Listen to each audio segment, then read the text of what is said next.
Snappleton Village is a small village at the base of Minger Mountain. Known far and wide for their fluffy sheep's wool that resembled the clouds in the sky. After a particularly fruitful harvest, they commemorated the day by knitting a sock to be hung in the center of the town. The Snappleton sock was a symbol of their success and a glorious sight for tourists. Uncle Ron was the only one who took issue with the jewel of the village, advocating for a second sock to be made. The eccentric villager always had something to say, and usually it was about the Mingertoot. He claimed the Mingertoot lived up on Minger Mountain, that it was larger than a silverback gorilla with white fur and fireballs for eyes. Most villagers ignored his claim, explaining away his bizarre behavior on his multiple lightning strikes. The villagers would have gladly made a second sock to appease Uncle Ron if the town weren't short on wool. The shortage was caused by a sickness that swept their flocks, causing many sheep to lose their hide. On top of the shortage, Snappleton fell on harder times when the wind picked up and a storm moved in. The town met for an emergency meeting where they consulted with the elders who predicted a tornado. It was decided the young, the old, and the injured would take shelter in the grain cellar. The healthy adults would guard the sheep with their own bodies during the storm.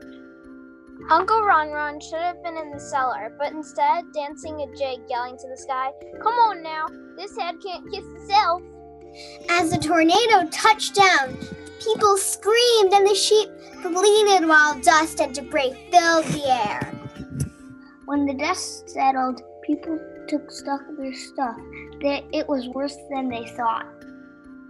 It was worse than they had thought. Their homes were severely damaged. All the wool in their storehouse was lost, and their prized sock was missing.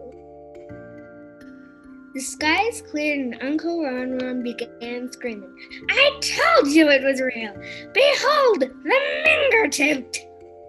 The people turned to where Uncle Ron was pointing and saw what appeared to be a large white mass on Minger Mountain.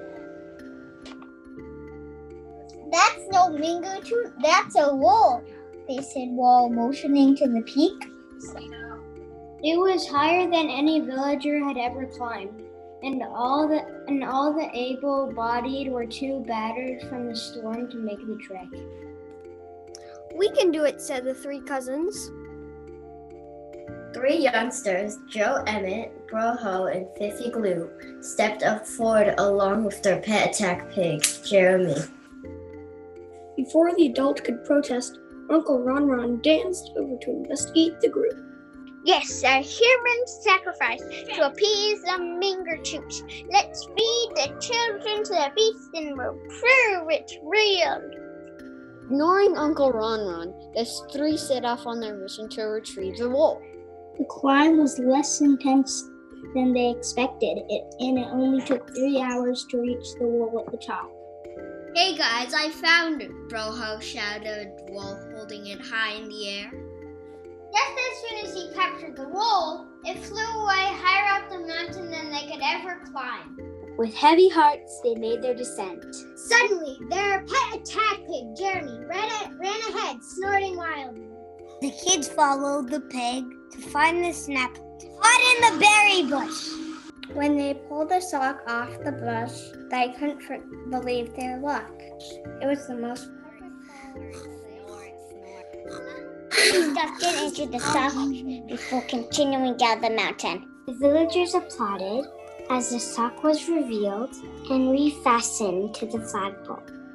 While carrying the precious wool ball, a villager let out a scream as they noticed the ball was alive.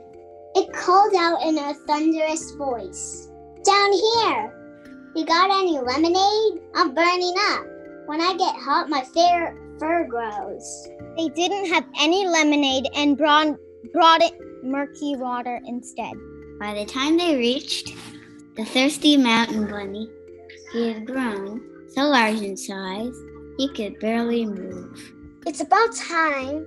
You got any scissors? I'm getting crushed by my own fur here."